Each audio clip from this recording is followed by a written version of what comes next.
Olá, quinto ano! Vamos a mais uma aulinha de ciências, né? Vamos concluir nossa apostila.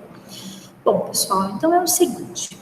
Agora nós vamos ver um pouquinho sobre eletromagnetismo, tá? E depois eu vou passar para vocês, né? Mostrar para vocês algumas imagens referentes à aurora boreal, austral, né? Que eu prometi que ia mostrar para vocês, tá bom? Então é o seguinte. Os primeiros estudos conhecidos sobre eletromagnetismo foram feitos em 1820, tá? Pelos cientistas dinamarquês Hans Christian Ørsted. Ele ligou um fio elétrico aos polos de uma pilha, né? Ele foi fazendo um circuito elétrico. Quando a corrente elétrica percorreu o fio, o Ørsted, né, que é um nome bem diferente, verificou que a agulha de uma bússola que estava perto do fio mudou de posição. Dessa forma, ele percebeu que era possível gerar um campo magnético a partir da eletricidade. Tá? Então, a eletricidade tem a capacidade de criar esse campo de magnetismo, tá bom? É possível realizar um experimento semelhante ao dele usando um prego grande de ferro, um pouco de palha de aço, né, bombril, né, o famoso bombril, uma bateria, né, que seria uma pilha, uma lixa e um pedaço de fio de cobre envernizado. Para isso, enrola-se o fio de cobre envernizado no prego e lixam-se as pontas do fio para retirar todo o verniz. Em seguida, ligam-se as pontas do fio nos polos da bateria, aproximando o prego da palha de aço, que nem foi feito aqui, certo? Nessa experiência, né? Então, pessoal, eu não consegui fazer o circuito elétrico em casa. Caso eu consiga, ou eu gravo uma aulinha extra de ciências, ou eu mostro para vocês em uma live, ou até mesmo em alguma outra aula, porque eu gostaria de fazer, né? Eu vou ver se tudo vai dar certo ou não. E essa experiência aqui, eu precisaria desse fio, na verdade, né? Que é o fio de cobre, precisaria comprar. Vamos ver, se eu conseguir fazer, eu também mostro, tá? Caso não dê, né, mas eu queria mostrar ou na live ou em alguma outra aula. Então, observe o que ocorre com a palha de aço na imagem acima, né, que seria na imagem B. Isso acontece porque a corrente elétrica que passa pelo fio faz o prego se comportar como um ímã, criando o que chamamos de eletroímã. Então, ele puxa o bombril para ele faz um fenômeno, né, de atração. Né? Então, ele atrai a palha de aço. O conjunto formado por ferro, fio de cobre e bateria é chamado de eletroímã, certo? Então, ele fez o papel de um eletroímã. Isso é chamado de eletroímã, né?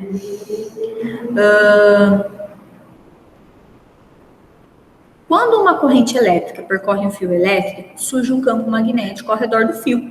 Essa propriedade é chamada de eletromagnetismo e explica o que ocorreu no experimento de Ørsted. Você consegue citar uma vantagem e uma desvantagem do eletroímã em relação a um ímã comum? Né? Então, aqui nós temos um exemplo, assim, né? Um porquê, uma vantagem e uma desvantagem. Pode ser que vocês vejam outras. Vantagem: a função de atrair objetos do eletroímã pode ser desligada quando não for necessário, como ocorre nos guindastes magnéticos, né? Então, tem essa vantagem. É fácil de fazer também, tem algumas outras. Desvantagem: o eletroímã, ele requer outra forma de energia para funcionar, o que não ocorre com o ímã comum, né? Então, ele não é prático para levar de um lugar para o outro também, por exemplo, né? Algumas aplicações do eletromagnetismo. O eletromagnetismo ele é usado nos motores elétricos de muitos aparelhos que utilizamos em nosso dia a dia, como ventiladores, baterias e liquidificadores, certo? Como vimos, outra aplicação do eletromagnetismo é nos alto-falantes de caixas de som. Nesse caso, é utilizado um eletroímã no lugar de um ímã natural. Então, seria mais um exemplo, tá bom? E a maior parte dos motores elétricos aqui, né, depende, então, desse eletromagnetismo, dessa força de atração. Vou ler esse trecho para vocês, tá? Sinais elétricos passam por uma espiral feita com um fio condutor, né, que seria o alto-falante. Essa espiral cria um campo magnético de acordo com o sinal elétrico, que seria o ímã artificial ou eletroímã. Como há um ímã natural fixo próximo à espiral, será atraída ou repelida. Como há um ímã natural fixo próximo, a espiral será atraída ou repelida, movendo-se para cima e para baixo.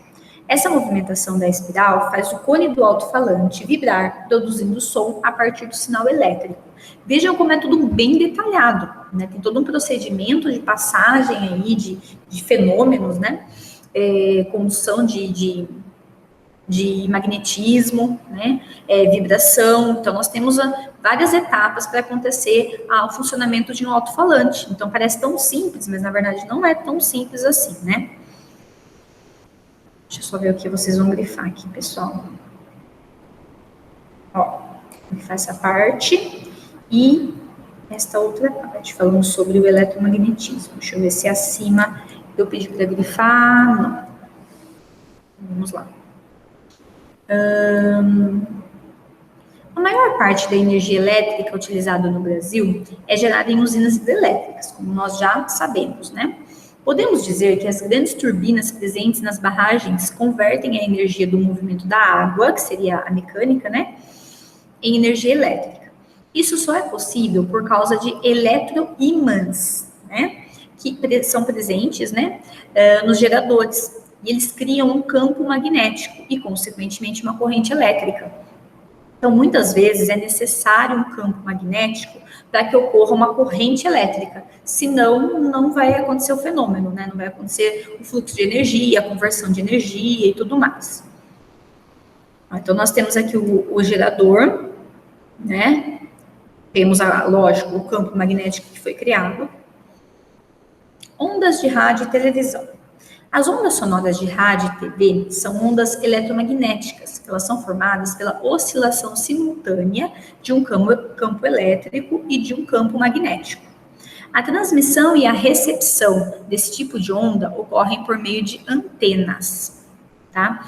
Então, né, através das antenas, a gente consegue receber essas ondas magnéticas. Para vocês perceberem como existe o magnetismo na Terra, né? Como a gente possui magnetismo, né?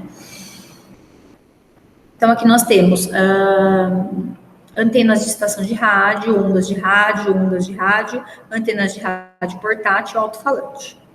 Então, tem os exemplos aqui, né? Transmissor, antena externa, receptor, tá bom? De maneira semelhante, no setor de telecomunicações, as comunicações sem fio consistem na transferência de dados e de informações sem a utilização de cabos, o que permite que as distâncias envolvidas sejam curtas ou longas. Os aparelhos celulares, muito comuns, né, em nosso cotidiano, também utilizam as ondas de rádio para o seu funcionamento, né? Por isso, Por isso, podemos telefonar para pessoas que se encontram em localidades diferentes da nossa, uma vez que as antenas de telecomunicações propagam o sinal de entrada e de saída do nosso aparelho. Então, essas ondas aí vão propiciando também a entrada e saída de som. Pela tecnologia Wi-Fi, abreviação das palavras em inglês Wireless Fidelity, significa fidelidade sem fio, os dados são transmitidos por meio das ondas de rádio ou por outros tipos de ondas eletromagnéticas. As informações de internet são transmitidas por meio dessas ondas, recebidas por um adaptador, que seria o roteador, né? E no roteador, elas são decodificadas, né? E emitidas, né? Por uma pequena antena, que tem, se não tiver antena também não dá certo, presente nesse aparelho, permitindo que dispositivos com a tecnologia Wi-Fi tenham acesso à internet. Vejam como é interessante, né? Então, pessoal, a internet antigamente ela não era dessa forma, né? Ela surgiu de maneira discada, era uma internet bem mais simples, bem mais lenta, bem mais complexa. Aí ela era discada, então teria que ser conectado a um cabo de telefone para ela poder funcionar. Então, antigamente era dessa forma, né? Seu acesso era um discador, né? Não tinha banda larga, né? Era tudo limitado, não ilimitado, né? era necessário sempre ter, então, esse canal aí com o telefone, né, essa rede de canal para poder conectar. Hoje em dia já não, tudo Wi-Fi, tudo muito rápido, né? Então, do lado esquerdo aqui, antenas de telecomunicações. Essas antenas transmitem não apenas ondas de rádio, mas também as de TV e as de outros, né, de outros aparelhos, telefones celulares. Do lado direito, aparelhos roteadores, como o da foto, né, que são instalados nas casas para que o sinal de internet seja distribuído. Então, nós temos o roteador, que ele faz com que ocorra uma distribuição de sinais. Então, é graças a ele que a gente consegue captar, né, esse sinal Wi-Fi, tá bom? Cartões magnéticos, pessoal, cartões de crédito, né, que a gente gostaria de ter de não ter limites, né, que fossem ilimitados para o gasto, né, mas não tem como, né, senão depois a gente tem que pagar tudo, não adianta nada, né. Bom, então outra realidade do mundo moderno é o cartão magnético, né, que ele vem substituindo o papel, moeda, tanto o papel quanto a moeda, né, tanto o dinheiro quanto a moeda. Atualmente, a maioria dos estabelecimentos comerciais aceita cartões magnéticos. O princípio de fundamento desse objeto, é o eletromagnetismo, também, novamente. No verso do cartão, é aplicada uma corrente elétrica e é produzida a tarja preta magnetizada. Nessa tarja, são formados códigos específicos para cada cartão. As máquinas utilizadas nos estabelecimentos comerciais são capazes de interpretar esses códigos. Vou grifar para vocês como ocorre, tá? Os cartões magnéticos também são utilizados para outras finalidades, como em chaves eletrônicas utilizadas em hotéis, moradias ou outros estabelecimentos, né? Então, nós temos aí esse magnetismo como se fosse uma sigla para se codificar, né? Para se traduzir códigos, né? Que vão trazer a informação necessária. Ressonância magnética, pessoal. A ressonância magnética ela é um exame, né, realizado em uma máquina, que a partir de um campo magnético também, né, com magnetismo, gera imagens do corpo de uma pessoa. Esse procedimento, ele possibilita diagnósticos médicos avançados, que vão desde fraturas até tumores, né. A formação das imagens só é possível porque determinados elementos químicos presentes no corpo humano, quando estimulados por um campo magnético externo, são capazes de emitir radiofrequência, o que gera imagens semelhantes às de um radar. Vejam que interessante, né? Então, até isso, né? Nós temos, assim, essa radiofrequência aí que é tão avançada, tão, né, específica, né? Esse conjunto de ondas magnéticas, eletromagnéticas, né? Que tem a capacidade de ajudar tanto, né? Pessoal, esses exercícios aqui da página 170.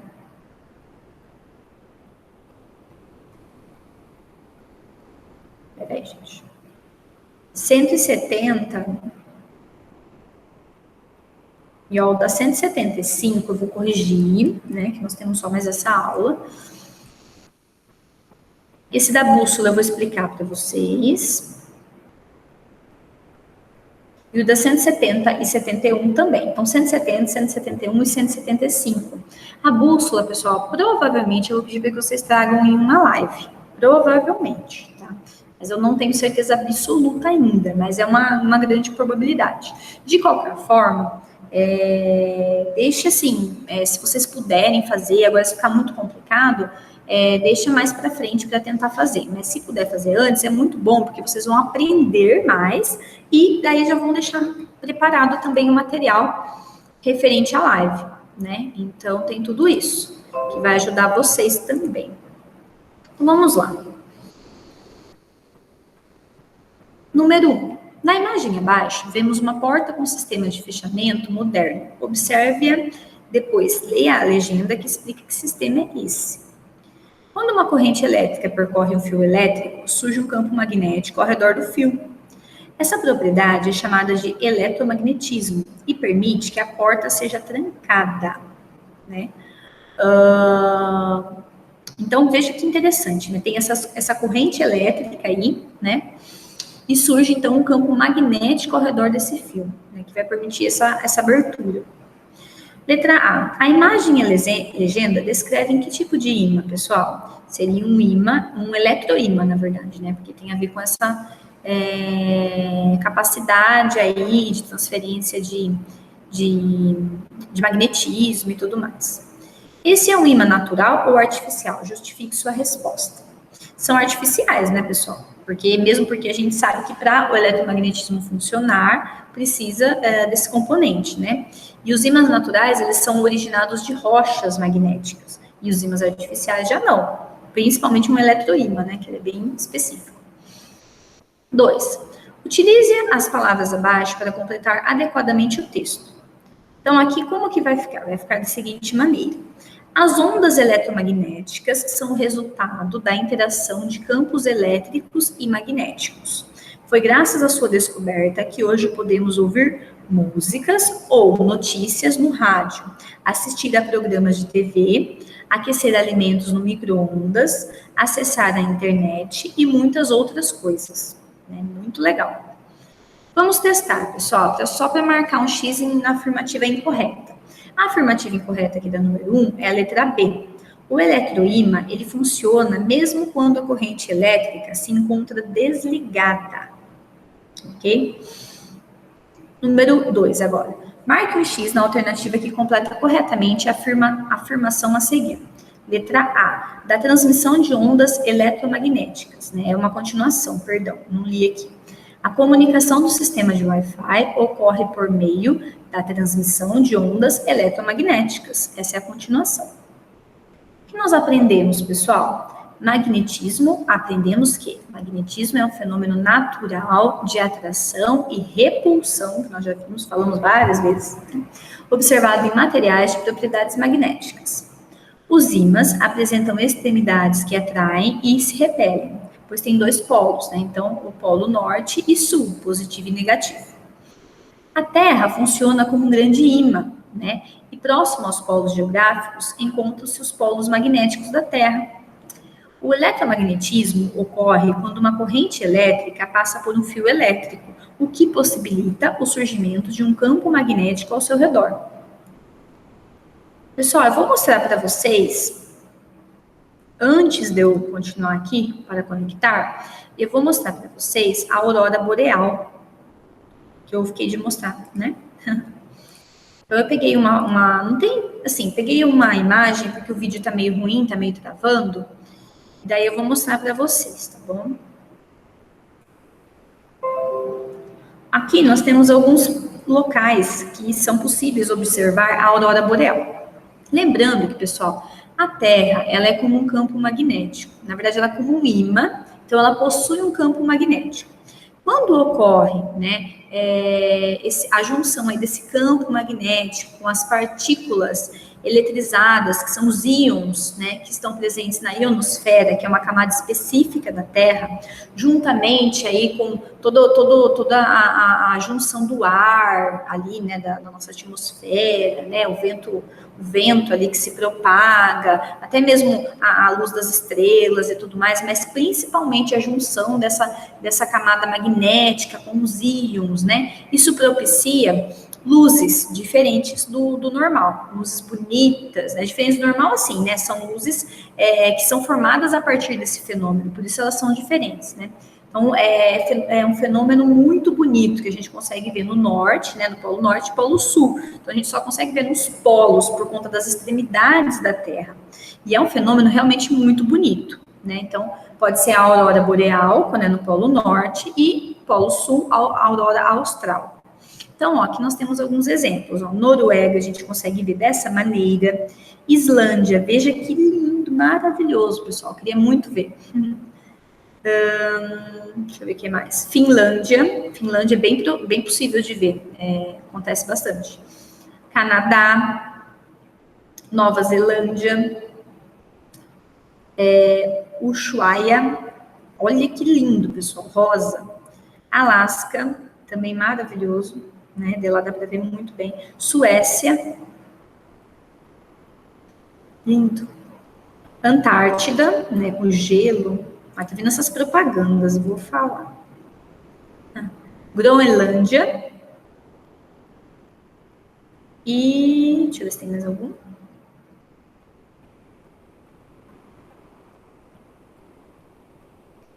Groenlândia. Só isso mesmo, pessoal. Então, vejam como é bonito esse fenômeno, né? É um fenômeno maravilhoso, que ocorre graças a esses componentes aí que eu falei para vocês, a junção aí dessa parte magnética do nosso planeta, nós temos os íons, né, as partículas elétricas. Então, assim, é muito, muito bonito mesmo, tá?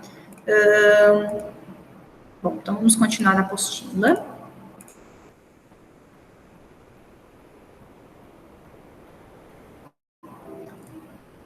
Para explorar, pessoal, aqui é para vocês fazerem uma bússola, mas aqui acho que eu vou pular por enquanto, eu já explico. Nós vamos no para conectar. Para conectar, então, ciências com língua portuguesa.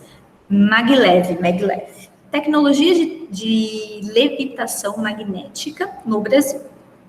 Algo bem moderno, bem avançado. Um veículo para transporte de passageiros, flutuando como um tapete mágico, sem a necessidade de rodas ou de qualquer outra forma de contato com o solo, tornou-se possível com os avanços tecnológicos de hoje. Esse tipo de veículo emprega a chamada levitação magnética, mais conhecida pela sigla em inglês de maglev, ou maglev, né, que fica mais certo. Pessoal, é até estranho de imaginar, né? Parece algo surreal, de outro mundo, né? Com essa tecnologia, o transporte fica mais silencioso, o consumo energético e a poluição atmosférica são menores, e velocidades e acelerações maiores do que as produzidas por trens convencionais. O desgaste com o atrito mecânico é inexistente, ou seja, só tem lados positivos, né?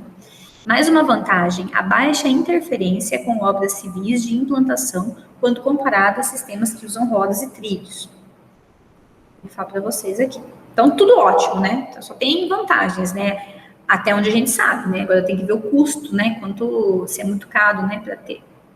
Na tecnologia maglev, forças magnéticas, as mesmas que conhecemos ao brincarmos com ímãs, permitem vencer a ação da gravidade e promover o fascinante estado de levitação.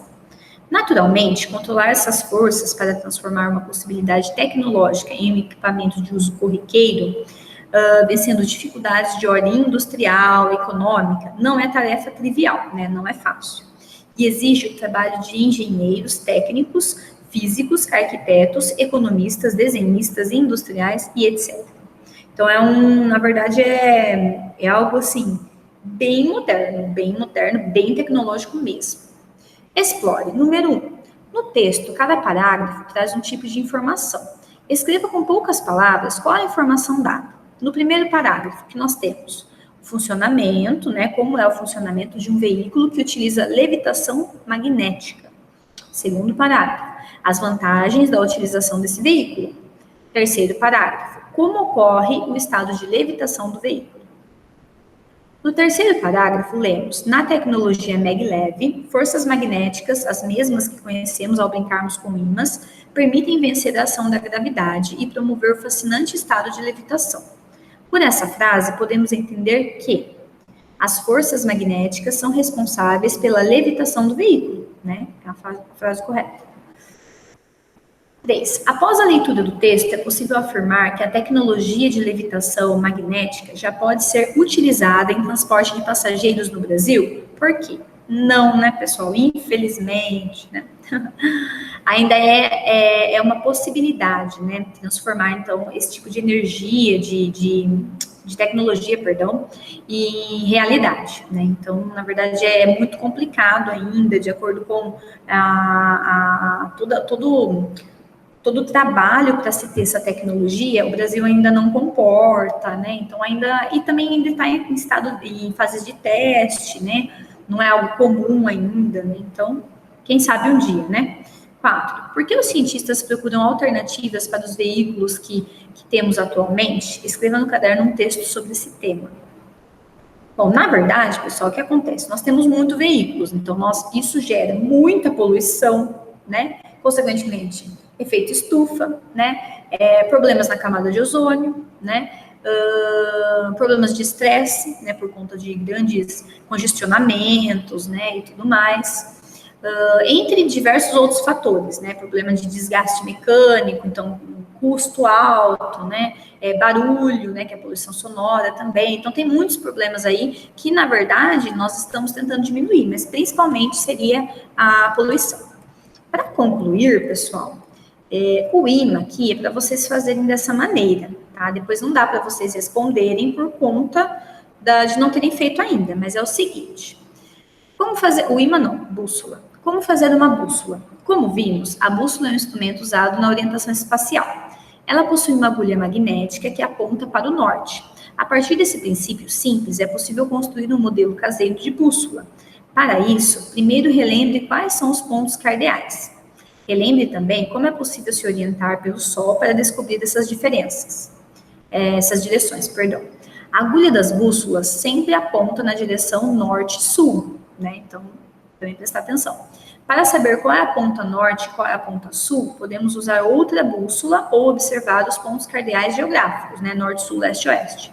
Para isso, temos de observar onde nasce o Sol, esticar o braço direito para esse ponto, que é aproximadamente o leste. Então, a nossa frente estará ao norte, né? Então, dá para a gente distinguir como foi explicado aqui, olha que bonitinho, e como o menino está. Então, a gente consegue distinguir o leste, consequentemente o norte, o sul e o oeste, que está do outro lado, né? Norte, sul, leste, oeste.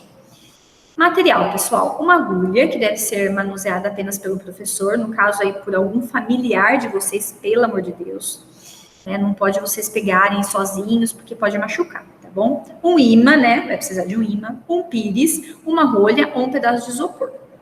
Aí nós temos os passo a passo, né? O professor deverá esfregar o imã, no caso, algum familiar adulto de vocês, deverá esfregar o imã na agulha, sempre na mesma direção, da ponta para a cabeça, por exemplo. Não se deve fazer um movimento contrário com o imã, mas sim esfregá-lo sempre no mesmo sentido. O professor vai cortar um disco de rolha da rolha e espetar a agulha nele, como mostra a imagem ao lado. Ó, vejam bem como que está.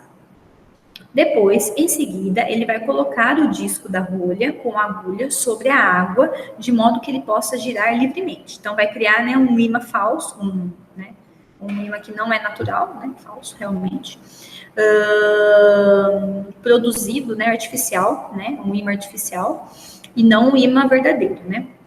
A partir de um imã, nós vamos criar um outro imã. Em seguida, ele vai colocar o disco da rolha, né, sobre a água, né, para ficar livremente, girar livremente. E agora, gire lentamente o pires sobre a mesa e observe o que acontece, tá bom? Daí vocês vão responder e nós vamos ver em alguma live se tudo correr bem, se der tempo, tá bom, pessoal? Bom, então agora eu vou parar a aula, que ela ficou um pouquinho maior, né, do que o comum. Então, pessoal, até a próxima. Um grande beijo a todos vocês, estou morrendo de saudades, viu? Beijo, pessoal. Tchau.